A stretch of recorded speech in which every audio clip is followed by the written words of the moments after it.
ang pinagkaiba ng isang otakong tulad ko sa mga norming katulad ninyong nanonood ng video na ito? Ha? Meron akong ino-obsess na anime.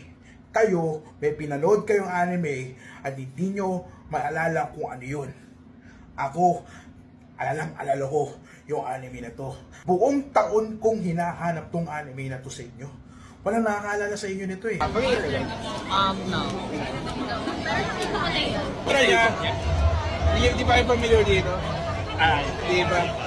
Kasi yung main heroine. Siya yung, yung wife ko. Pero pala ba siya sa Hero TV? Sa Hero TV. Ino-obsess ko na nga yung anime na to. Ito ang natatanging anime na ino-obsess ni Akay Mateo. Ang one true crush, ang aking OTC. Ha? Itong OTC ko, ha? Ako lang ang may hawak ngayon dito. Ha? Kung may angkin nyo to, ha? Poser kayo. Wala na kayong rights. Ako na ang may rights ng one true crush. Ha?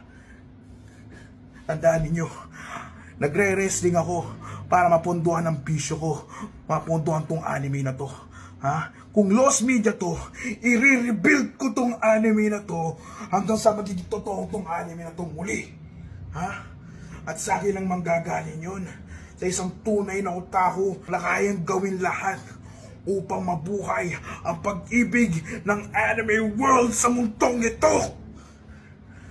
Kaya kayong mga normies kayo, umanda kayo, wawasakin ko kayo isa't isa hanggang sa magatasan ko kayo ng pera para sa maipalabas ko ang waifu ko na to sa mundong ito.